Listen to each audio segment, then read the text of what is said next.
तो दोस्तों, आज हम जैनेन्द्र कुमार की कहानी पाजेब पढ़ने जा रहे हैं।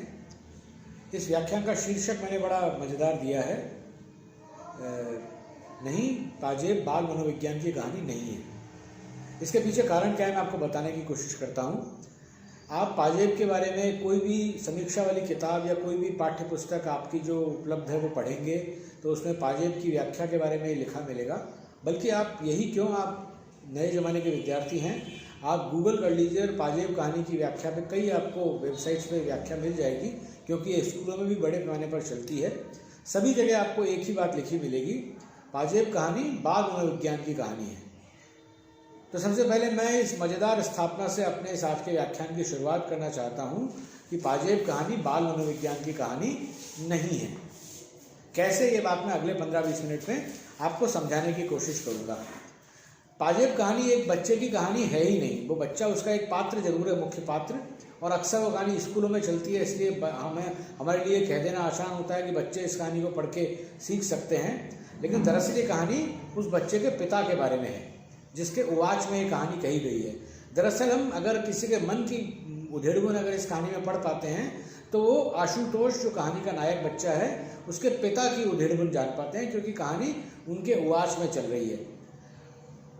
आशुतोष के पिता, जिनको ये गलतफहमी है कि वो बाल मनोविज्ञान समझते हैं, लेकिन अगर आपने कहानी पढ़ ली है और कहानी पढ़ के ये व्याख्यान देखिएगा तो आप समझ सकते हैं, अगर आपने कहानी पढ़ रखी है तो, कि आशुतोष के पिता को कितनी बड़ी गलतफहमी थी कि उनको बाल मनोविज्ञान की समझ है। उनको बाल मनोविज्ञान की ढीला भर भी समझ नहीं थी। यह कहानी के अंत में आकर के आपको स्पष्ट हो जाता है। तो ये बात मैं समझाने की कोशिश करूँगा। तो फिर पाजेब कहानी असल में किस बारे में है, इस बारे में मेरी स्थापना बड़ी मज़ेदार है और ये आपको कहीं और सुनने को नहीं मिलेगा। और जो स्थापना मैं बताने जा रहा हूँ, पहले मैं उसे सरलता से अभी बता देता हूँ एक वाक्य में। पाजेब कहानी अहिंसा के दर्शन के बारे में है। पाजेब कहानी अहिंसा का दर्शन वास्तविकता में कैसे लागू होता है, इस बारे में है। ये एक सरल बात हुई जिसे मैं आगे थोड़ा खोल के विस्तार से जब कहानी पढ़ाऊंगा तब समझाऊंगा। लेकिन मुझे बहुत खुशी है कि आज ये कहानी मैं पढ़ा रहा हूँ जब 2 अक्टूबर 2020 है, यानी जब गांधी जयंती के दिन आज हम कॉलेज में बैठे हैं, तब मैं गांधी की प्रासंगिकता को इस कहानी के माध्यम से फिर से आपके सामने रख पा रहा हूँ। यह एक नई बात है। तो विद्यार्थियों, पहली बात तो कम से कम मेरे विद्यार्थी जो हैं या जो इस वीडियो को देख रहे हैं, आप लोग इस कहानी को बाल मनोविज्ञान की कहानी समझना बंद कर दें। यह कहानी बाल मनोविज्ञान की कहानी नहीं है। कैसे, ये बात मैं अब धीरे धीरे खोल के आपके सामने स्पष्ट करता हूँ, और उसके बाद ये कहानी अहिंसा के बारे में कैसे है, इस पर भी विस्तार से अंत में बात की जाएगी। तो कहानी तो आपने पढ़ी ली होगी, मैं मान के चलता हूँ। विद्यार्थी जो भी हैं, कहानी पढ़ने के बाद वीडियो देखें। कहानी एक पाजेब से शुरू होती है, पाजेब के आने से, जो आशु की बुआ लेकर के आई हैं। आशु की बुआ मुन्नी के लिए, आशु की बहन जो है मुन्नी, उसके लिए पाजेब लेकर के आई हैं। और उसको देख करके आशुतोष बड़ा खुश भी होता है और फिर थोड़ा जिद भी करता है कि अगर मुन्नी को पाजेब दिलाई है तो हम बाइसिकल लेंगे। ये भी एक मनोविज्ञान है, बच्चों से ज़्यादा बड़ों का मनोविज्ञान है, जो बचपन में ही बच्चों को खेल खिलौने दे करके उनका एक जेंडर संवेदनशीलता की दृष्टि से उनको एक खास सांचे में ढाल देते हैं। आप इस पर विचार कीजिएगा, आप नौजवान हैं। लड़कों ने बचपन में जो खेल खिलौने इस्तेमाल किए थे वो क्या थे? या तो वो कार, मोटरसाइकिल थी, या वो हीमैन, स्पाइडरमैन आया करते थे, वो आप उनसे खेले, या फिर आप लोग बचपन में आपकी सबसे प्रिय खिलौना जो होता था वो था बंदूक। तो बच्चों को गति और ताकत, इसके प्रतीक खिलौने दिए जाते हैं, और बच्चियों को दिए जाते हैं गुड़िया, रसोई का सामान। आप दुकान पे जाइए और कहिए कि मैं 5 साल के बच्चे के लिए खिलौना लेना है, आज हम एक अपने दोस्त के बेटे की बर्थडे में जा रहे हैं। तो दुकानदार पूछेगा, अच्छा लड़का है या लड़की? लड़की है, फौरन आपको या तो बारबी डॉल निकाल के देगा, या रसोई गैस का छोटे छोटे कप, छोटे छोटे प्याले, छोटे छोटे सिलेंडर, छोटी छोटी तश्तरियाँ, वो सब निकाल के देगा। यानी बच्चियाँ बचपन से ही सीख जाएं कि उनका स्थान घर में, रसोई के भीतर है। इस प्रकार हम लड़की को औरत बनने की ट्रेनिंग देते हैं। वर्जीनिया वुल्फ ने कहा था, नहीं, सिमोन दे बोवार ने कहा था, औरत पैदा नहीं होती है, बनाई जाती है। इसे हम लोग कहते हैं जेंडर भेद। यानी एक यौनिक भेद है जो स्त्री और पुरुष में जैविकीय भेद है, और एक समाज द्वारा पैदा किया गया भेद है जिसके तहत लड़कियों को सिखाया जाए कि वो मृदुता, कोमलता ये सब उनके गुण हैं और साहस ये सब पुरुषों के गुण हैं। ये कोई स्वाभाविक गुण नहीं है स्त्रियों के, ये उनको हमने ट्रेनिंग दे करके सिखाए हैं। खैर ये थोड़ा विषयांतर हो गया, मैं विषय पर फिर से लौट करके आता हूँ। तो मैं आपसे बात कर रहा था, पाजेब आई, और पाजेब आपको पता ही है पाजेब जोड़ी से आती है, तो पाजेब आने के थोड़ी देर बाद एक पाजेब मिल नहीं रही, खो गई। तो कहानी का जो नायक है हमारा, जो मुख्य पात्र जिसके उवाच में कहानी चल रही है, उसका कहीं नाम नहीं आया, इसलिए मैं उसको नायक ही कहूँगा आगे बातचीत के दौरान। तो नायक की पत्नी ने आकर के कहा, श्रीमती जी ने कहा कि भाई पाजेब नहीं मिल रही है। थोड़ा वो कहते हैं देख लो इधर उधर ही कहीं होगी, एक पैर की पाजेब तो कोई लेके नहीं जाता, तो चोरी होने की संभावना कम है। इधर उधर ढूंढते हैं, माँ भी ढूंढती है, फिर नौकर पे शक किया जाता है जो हमारे यहाँ पे सामान्य रूप से होता है। श्रीमती जी ने कहा तुम नौकरों को नहीं जानते, बड़े छठे होते हैं, जड़े जरूर बंसी चोर है, नहीं तो क्या फरिश्ते लेने आते। यहाँ भी एक आपको सामान्य मनोविज्ञान दिखाई दे रहा है हमारा कि निम्न वर्ग का आदमी हो तो जरूर चोरी उसी ने की होगी। बहरहाल वहाँ पे भी उस संभावना को लेकर नकार दिया जाता है, और उसके बाद घूम फिर करके शक की सुई आकर के टिकती है आशु पर। तुमने आशुतोष से पूछा? बोली कि पूछा तो था, वह तो खुद ट्रंक और बक्स के नीचे घुस घुस कर खोज लगाने में मेरी मदद करता रहा, वह नहीं ले सकता। मैंने कहा उसे पतंग का बड़ा शौक है। मैंने कहा मतलब नायक ने कहा। यहाँ ध्यान देने की बात यह है, पूरी कहानी नायक के उवाच में है। उवाच यानी जब कहानी वह में न कह करके मैं में कही जाए तो हम कहेंगे कि यह मैं उवाच में कहानी कही गई है। तो कहानी नायक के दृष्टिकोण से पूरी कहानी आपके सामने प्रस्तुत की जा रही है। कभी कभी सामान्य पाठक को एक गलतफहमी हो जाती है कि जो नायक का उवाच है वो लेखक का उवाच है। बिल्कुल नहीं, ये कतई जरूरी नहीं है। अच्छा लेखक ऐसे नायक के उवाच में भी कहानी लिख सकता है जिसके विचारों का वो प्रतिनिधित्व नहीं करता है, या कि जिसका वो कैरिकेचर बना के प्रस्तुत करना चाहता है। कैरिकेचर यानी उसका एक व्यंग्य चित्र आपके सामने खाका बना करके प्रस्तुत करना चाहता है। तो इस कहानी का जो नायक है उसकी समझ कितनी किताबी और कितनी सैद्धांतिक है, और व्यावहारिक रूप से बच्चों को समझने का वो दावा तो करता है क्योंकि वो पढ़ा लिखा और अपने को विद्वान समझता है, लेकिन असल में वो कितना कम समझता है। धीरे धीरे वो पूरा व्यंग्य आपके सामने कहानी में स्पष्ट होता जाता है। तो मैं आगे चलता हूँ। तो होता यह है कि बातों ही बातों में मालूम हुआ कि उसी शाम आशुतोष पतंग और एक डोर का पिन्ना लाया है। बस पतंग लाया है, डोर लाया है, पैसा कहाँ से आया? मतलब कि उसने पाजेब का इस्तेमाल करके उसके जरिए लिया है। श्रीमती जी ने कहा तुम ही हो जिसने पतंग की उसे इजाजत दी, बस सारे दिन पतंग पतंग। तो इस तरह से लगने लगता है कि शायद आशुतोष ने ही वह पाजेब चुराई है। यह संदेह गहराता जाता है उसके माँ बाप के मन में। सवेरे बुलाकर मैंने गंभीरता से उससे पूछा कि क्यों बेटा, एक पाजेब नहीं मिल रही है, तुमने तो नहीं देखी? वह गुम हुआ जैसे नाराज हो। उसने सिर हिलाया कि उसने नहीं ली, पर मुंह नहीं खोला। मैंने कहा कि देखो बेटे, ली हो तो कोई बात नहीं, सच कह देना चाहिए। उसका मुंह और भी फूल आया और वह गुमसुम बैठा रहा।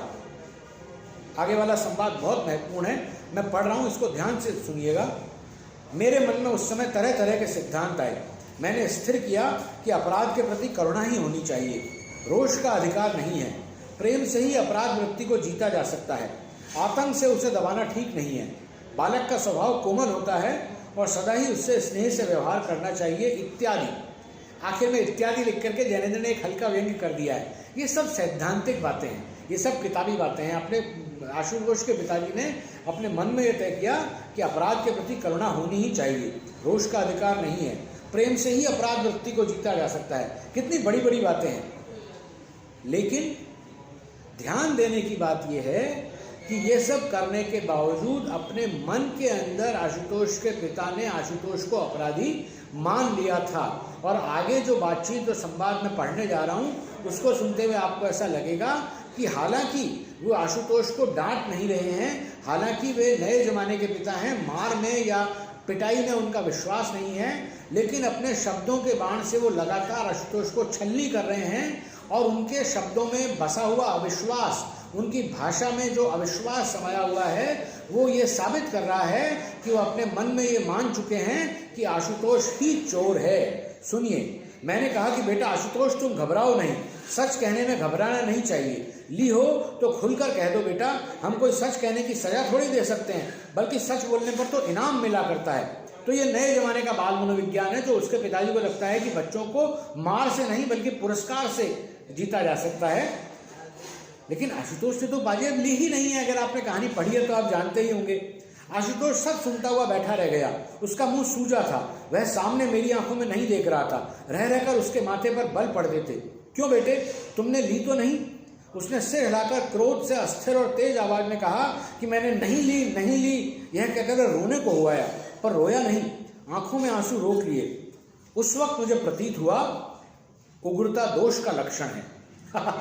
फिर से वही संवाद आया है, गुस्सा नहीं होना है। उसके पिताजी मन ही मन ये तय कर रहे हैं कि गुस्सा नहीं होना है। मैंने कहा कि देखो बेटा, डरो नहीं। अच्छा जाओ ढूंढो, शायद कहीं पड़ी हुई है पाजेब मिल जाएगी तो हम तुम्हें इनाम देंगे। यह भी एक तरीका है कि भाई ली होगी तो चुपचाप रखी होगी, कहीं ला करके दे देगा। लेकिन कहीं ना कहीं छोटा बच्चा होते हुए भी आशुतोष ये बात समझ रहा है कि उसके पिता उसके बारे में शक कर रहे हैं।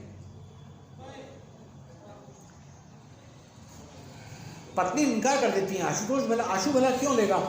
मैंने कुछ बोला नहीं, मैं कुछ बोला नहीं। ये सुनिएगा, बहुत लंबा संवाद है। और ये फिर वही बात साबित कर रहा है कि हम वयस्कों को जिनको ये लगता है कि हम बच्चों के मनोविज्ञान को कितना अच्छी तरह से जानते हैं, हम दरअसल बच्चों को कितना कम समझते हैं। मैं कुछ बोला नहीं।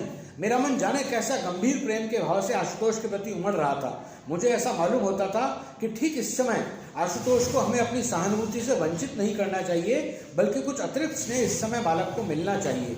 मुझे यह एक भारी दुर्घटना मालूम होती थी। मालूम होता था कि अगर आशुतोष ने चोरी की है तो उसका इतना दोष नहीं है, बल्कि यह हमारे ऊपर बड़ा भारी इल्जाम है। बच्चे में चोरी की आदत भयावह हो सकती है, लेकिन बच्चे के लिए वैसी लाचारी उपस्थित हुआ ही या और भी कहीं भयावह है। यह हमारी आलोचना है। हम उस चोरी से बरी नहीं हो सकते। देखिए, कह तो वो ये रहे हैं, देखिए सिद्धांत क्या है और व्यवहार में क्या हो रहा है, ये अंतर आप देखते जाएंगे तो कहानी का पूरा व्यंग्य आपके सामने स्पष्ट हो जाएगा। कह तो वो ये रहे हैं कि इस समय हमें आशुतोष को अपनी सहानुभूति से वंचित नहीं करना चाहिए, हमें कुछ अतिरिक्त स्नेह इस समय बालक को देना चाहिए। अगर उससे गलती हो गई है तो कहीं ना कहीं हमारे पालन पोषण में कमी रह गई है। हमें आशुतोष को इस समय डांटना नहीं चाहिए, बल्कि उसको प्यार की जरूरत है। लेकिन क्या वो कहानी में जिस बात की बात वो कर रहे हैं, जिस सिद्धांत की बात वो कर रहे हैं, क्या इस सिद्धांत को वे व्यवहारिक रूप से आगे लागू कर पाते हैं? देखिए, देखते हैं। मैंने बुलाकर कहा, अच्छा सुनो, देखो मेरी तरफ देखो, यह बताओ कि पाजेब तुमने छुन्नू को दी है ना? यहां कहानी में एंट्री होती है दूसरे पात्र की, जिसका नाम है छुन्नू। छुन्नू कौन है? छुन्नू आशुतोष का दोस्त है। छुन्नू पास में रहता है। छुन्नू अपेक्षाकृत कम शिक्षित परिवार का बच्चा है। उसकी माँ का जिक्र आएगा, वहां आप देख पाएंगे। और जैसा हमारे भारतीय परिवार में होता है, हमारा बच्चा दुनिया का सबसे सीधा, सबसे लाडला, सबसे भोला वाला बच्चा है। वो तो बुराई जानता ही नहीं है। ये पड़ोस के बच्चे हैं जो हमारे बच्चे को बिगाड़ते हैं। तो माना यह गया कि ये आशु के दिमाग की उपज नहीं है पाजेब चुराने का आइडिया। ये किसने उसको आइडिया दिया होगा? उस कमबख्त छुन्नू ने। आप जानते ही हैं। ये सुनते हुए आपको अगर अपने मन में हंसी आ रही हो, आपको अपना या अपने चारों ओर के परिवार, अपने माता पिता याद आ रहे हो, तो इसको देखिए और सीखिए कि आपको किस तरह का माँ बाप नहीं बनना है। अपने बच्चों की अगर गलती हो तो उसे स्वीकार करने की हिम्मत होनी चाहिए। इसे पढ़ते हुए, छुन्नू का कैरेक्टर पढ़ते हुए, मुझे सबसे ज़्यादा याद आता है अगर कोई चरित्र, तो वो प्रसिद्ध उपन्यासकार मार्क ट्वेन का एक उपन्यास है, टॉम सायर। टॉम सायर एक किशोरावस्था बच्चे के जीवन के कारनामों की कहानियां हैं। उसमें टॉम सायर जो है, उसके साथ एक पात्र है हकिलबरी फिन। क्या नाम है? हकिलबरी फिन। हकिलबरी फिन के माँ बाप नहीं है, वो एक अनाथ बच्चा है जो उसी मोहल्ले में रहता है। और चूंकि जिस तरह का वो है, स्कूल जाता नहीं है, तो मोहल्ले के सारे माँ बाप ये मानते हैं, इंक्लूडिंग टॉम सायर के माँ बाप, सारे माँ बाप ये मानते हैं कि हमारे बच्चे दुनिया के सबसे सीधे बच्चे हैं, हमारे बच्चे कोई बदमाशी नहीं कर सकते, और हमारे बच्चों को बिगाड़ने वाला कौन है? हकिलबरी फिन। तो दुनिया मोहल्ले के सारे माँ बाप हकिलबरी फिन से सावधान रहने की बात अपने बच्चों को कहते हैं। लेकिन मोहल्ले के सारे बच्चों का नायक कौन है? हकिलबरी फिन। सारे बच्चे ईर्ष्या करते हैं कि काश हम हकिलबरी फन कर जरा का जीवन जी सकते जहाँ कोई स्कूल जाने का झंझट नहीं होता। तो टॉम सायर का ये उपन्यास अगर आप अंग्रेजी सीख पाते हैं या हिंदी में भी उसका अनुवाद हो चुका है तो जरूर पढ़िएगा। किशोरावस्था के बच्चों के लिए सबसे बेहतरीन उपन्यासों में से एक है। खैर, मैं विषय पर लौट करके आता हूँ। तो मैं आपको बता रहा था कि छुन्नू को दी है तो मैं कुछ देर बोला नहीं। छुन्नू को दिया जब पूछा तो उसके चेहरे पर एक रंग आया और गया। मैं एक एक छाया ताड़ना चाहता था। मैंने आश्वासन देते हुए कहा कि कोई बात नहीं, हाँ हाँ बोलो, डरो नहीं, ठीक बताओ बेटे, कैसा हमारा सच्चा बेटा है। मानो बड़ी कठिनाई के बाद उसने अपना सिर हिलाया। जाने हिलाया नहीं हिलाया, लेकिन नायक को तो ये लगा कि हिलाया। मैंने बहुत खुश होकर कहा कि दिए ना छुन्नू को। उसने सर हिला दिया। बच्चा अपने माँ बाप के अविश्वास से सबसे ज़्यादा घबराता है। बच्चे को अपने माता पिता का विश्वास चाहिए होता है। इस विश्वास को पाने के लिए छुन्नू झूठ बोलने को भी तैयार हो गया। छुन्नू माफ कीजिए, छुन्नू नहीं, आशु उस अपराध की स्वीकारोक्ति कर लेता है जो दरअसल उसने किया ही नहीं था।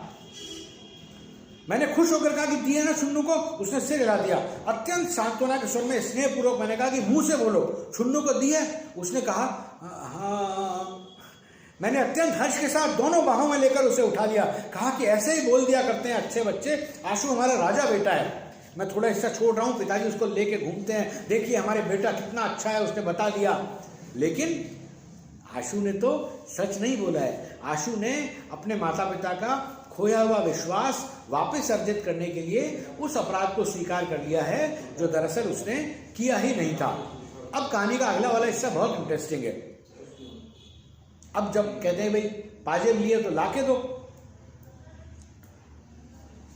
तो जाओ बेटा ले आओ। उसने जवाब में मुंह नहीं खोला। मैंने कहा कि तो जिसको उसने दी, उसने जवाब में मुंह नहीं खोला। मैंने आग्रह किया तो वह बोला। ये बड़ा मजेदार संवाद है। ये संवाद इस कहानी में 4-5 बार आएगा और इस कहानी की, इस संवाद की जब जब आवृत्ति होगी तब तक जब आप कहानी पढ़ रहे होंगे तो आप एक ठहाका लगाएंगे। मैंने आग्रह किया तो वह बोला कि छुन्नू के पास नहीं हुई तो वह कहां से देगा। मैंने कहा कि तो जिसको उसने दी होगी उसका नाम बता देगा। सुनकर वह चुप हो गया। मेरे बार बार कहने पर यही कहता रहा कि पाजेब छुन्नू के पास नहीं होगी तो वह देगा कहां से क्योंकि पाजेब छुन्नू के पास नहीं है। अंत में हार कर मैंने कहा कि वह कहीं तो होगी। अच्छा, तुमने कहां से उठाई थी। अब ये जो तुर्की पर तुर्की संवाद चल रहा है इसे आप देखिएगा, पूरी कहानी संवादों में है। ये संवाद आप ध्यान से देखिएगा। इसके अंदर आप इस बात पर गौर कीजिएगा कि आशु अपनी तरफ से कुछ भी नहीं कह रहा है, लेकिन उसके पिताजी एक पूरा घटनाक्रम गढ़ करके उसके सामने प्रकट करते हैं। वो ये मान लेते हैं कि इस तरह से घटना हुई होगी। देखिए, अंत में हार कर मैंने कहा कि वह कहीं तो होगी। अच्छा, तुमने कहां से उठाई थी। पड़ी मिली थी। अच्छा, फिर नीचे जाकर तुमने वो छुन्नू को दिखाई। हाँ। और फिर उसी ने कहा कि इसे बेचेंगे। हाँ। कहाँ बेचने को कहा। कहा मिठाई लाएंगे। नहीं, पतंग लाएंगे। अच्छा, पतंग को कहा। हाँ। तो पाजेब छुन्नू के पास रह गई। हाँ, तो उसी के पास होने चाहिए या पतंग वाले के पास होगी। अच्छा बेटा, उससे ले आओ, कहना हमारे बाबूजी तुम्हें इनाम देंगे। वह जाना नहीं चाहता था। उसने फिर कहा छुन्नू के पास नहीं होगी तो वो कहां से देगा। अब मुझे उसकी जिद बुरी मालूम हुई। मैंने कहा कि तो कहीं तुमने गाड़ दिया है, क्या किया है, बोलते क्यों नहीं। वह मेरी ओर देखता रहा और कुछ नहीं बोला। मैंने कहा कि तुम कहते क्यों नहीं। वह गुमसुम रह गया और नहीं बोला। मैंने डपट कर कहा कि जाओ, जहां वहीं से पाजेब लेकर के आओ। सारा करुणा से अपराध को जीता जा सकता है। सारे सिद्धांत धरे रह गए। गुस्सा ऊपर निकल करके आ गया। अपनी जगह से नहीं उठा। मैंने उसे कान पकड़ के उठाया। कहा कि सुनते हो, जाओ पाजेब लेकर आओ, नहीं तो घर में तुम्हारा काम नहीं है। उठकर गया, बरामदे तक गया, दरवाजे पर जाके फिर खड़ा हो गया। फिर उसने पूछा कि क्यों नहीं जा रहे हो। तो उसने क्या कहा, छुन्नू के पास नहीं हुई तो कहां से देगा। मैंने कहा कि जितने में उसने बेची होगी वो दाम दे देंगे, समझे ना। जाओ तुम कहो तो। अब किसी तरह से छुन्नू की मां के पास खबर पहुंच जाती है कि भाई छुन्नू ने पाजेब बेची है। छुन्नू की मां ने कहा कि उनका लड़का ऐसा काम नहीं कर सकता। तब आशुतोष की मां ने कहा कि नहीं, हमारा लड़का झूठ नहीं बोलता है, उसने कहा है तो जरूर छुन्नू ने ली होगी। इसके जवाब में नतीजा क्या हुआ। नतीजा ये हुआ कि छुन्नू की मां ने छुन्नू को खूब पीटा और खुद भी रोने लगी। छुन्नू की मां आशुतोष के पिता की तरह बाल मनोविज्ञान नहीं समझती थी। सामान्य मां थी। उनको एक ही तरीका आता था जो मेरी मां को आता था। कुछ कर रहा है बच्चा गलती, उठा के पीट दो। छुन्नू की माँ ने छुन्नू को खूब पीटा और खुद भी रोने लगी, कहती जाती कि हाय रे अब हम चोर हो गए, यह कुलच्छिनी औलाद जाने कब मिटेगी।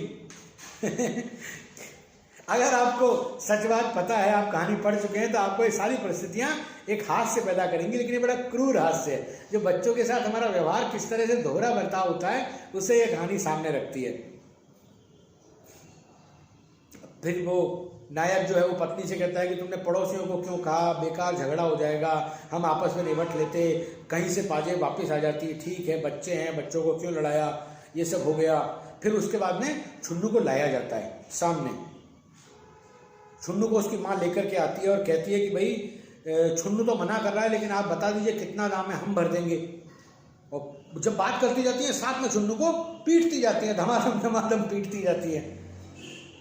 माँ ने मेरे सामने छुन्नू को खींचकर तभी धम धम पीटना शुरू कर दिया, कहा रहे कि क्यों झूठ बोलता है, तेरी चमड़ी ना उधड़ी तो मेरा नाम नहीं। छुन्नू की प्रतिक्रिया बड़ी जबरदस्त है। मैंने बीच बचाव करके छुन्नू को बचाया।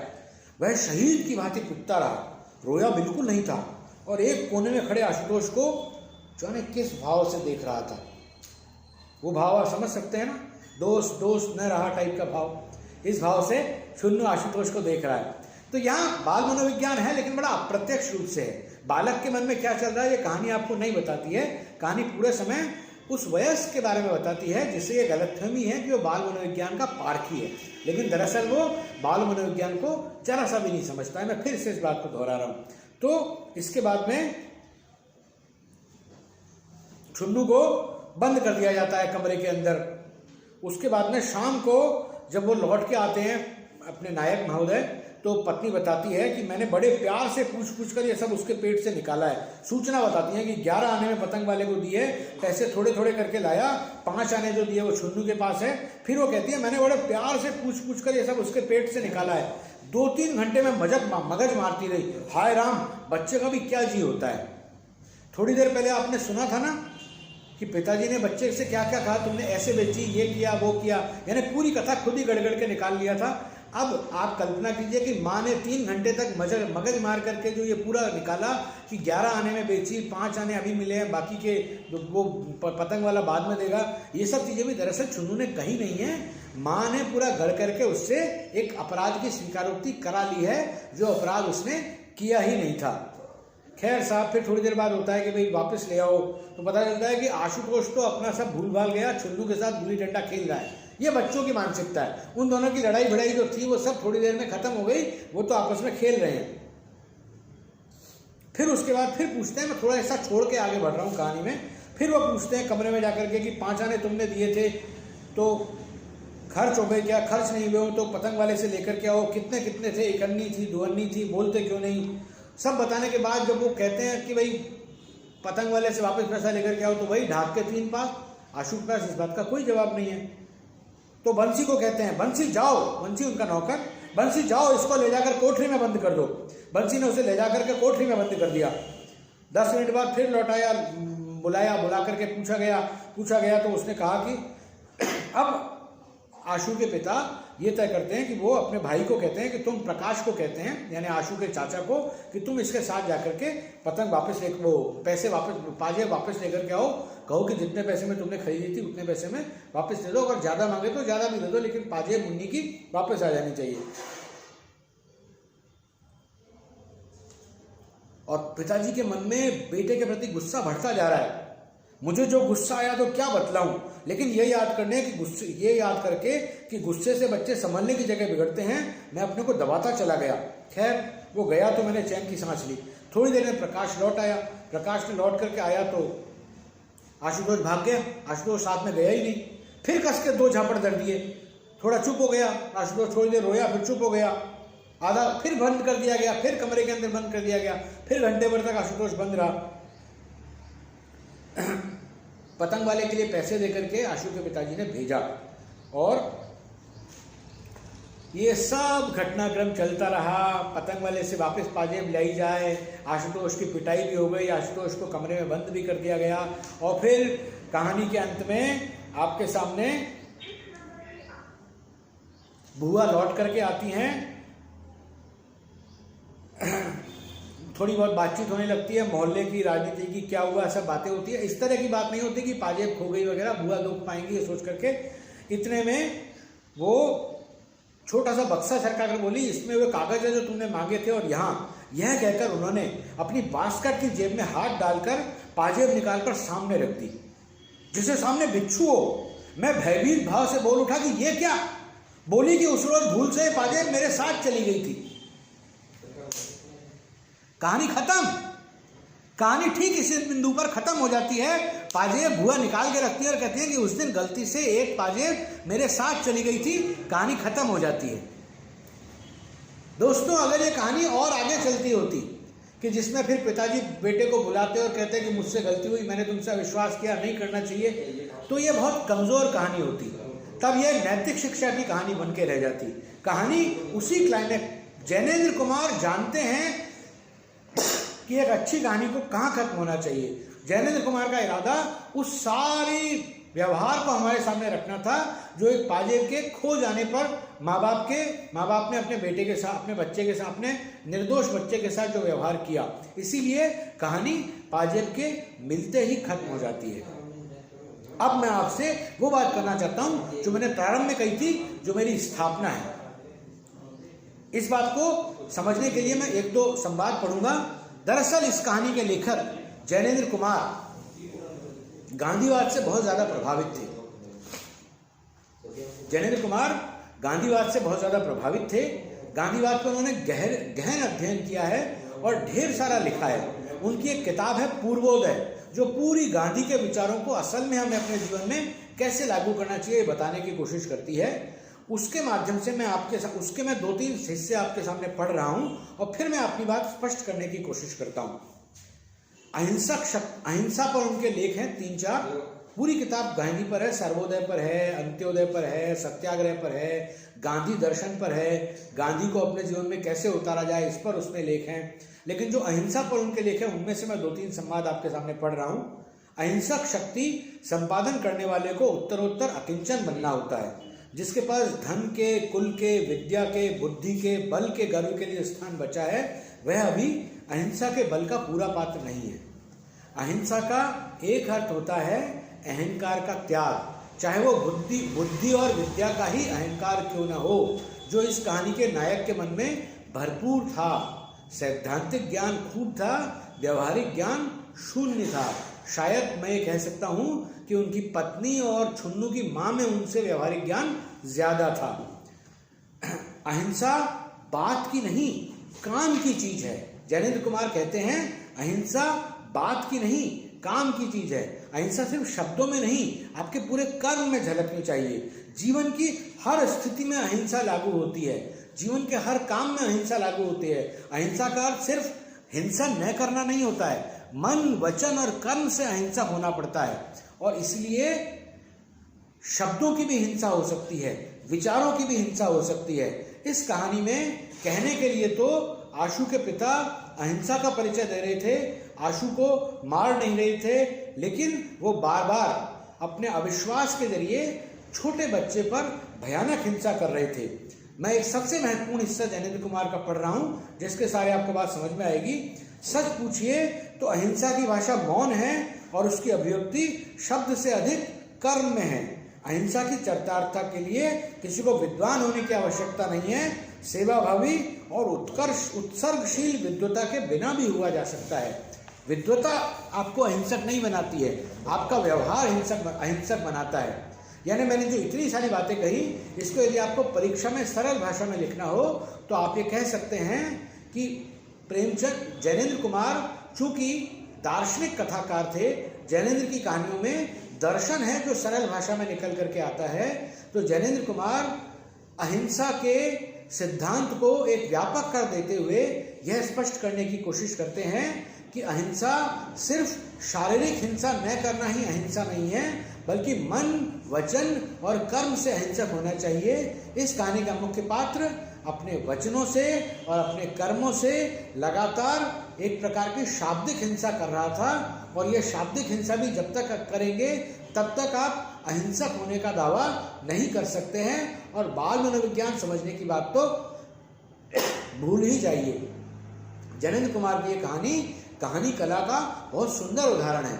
यह कहानी संवादों में चलती है और अपने संवादों में धीरे धीरे जो कहानी का मुख्य पात्र है उसकी उधेड़-बुन को, जो अपने आप को बहुत समझदार समझ रहा है, कहानी में, जैसा मैंने कहा, कहानी मुख्य पात्र के उवाच में है, जो कि अपने आप को बहुत बुद्धिमान समझने की गलतफहमी पाले हुए है, लेकिन कहानी में उसके व्यवहार से धीरे धीरे और कहानी के सटीक अंत से आप ये बात समझ सकते हैं कि वह बुद्धि के अहंकार में है। बच्चों पे विश्वास करना चाहिए, बच्चों पे अविश्वास नहीं करना चाहिए। बच्चों के पालन पोषण के बारे में बड़ों को सिखाने की बात करती है ये कहानी। तो मैं उम्मीद करता हूँ आप इस कहानी को पढ़ेंगे और कम से कम उस पुराने रटे पिटे उत्तर से आगे बढ़ करके इस नई बात को प्रस्तुत करने की कोशिश कर सकेंगे। जब हम कोई नई बात करते हैं तो हमें उसे तर्क सहित रखना आना चाहिए। इसलिए इस भाषण के अंतिम हिस्से को ध्यान से सुनें और अपनी बात को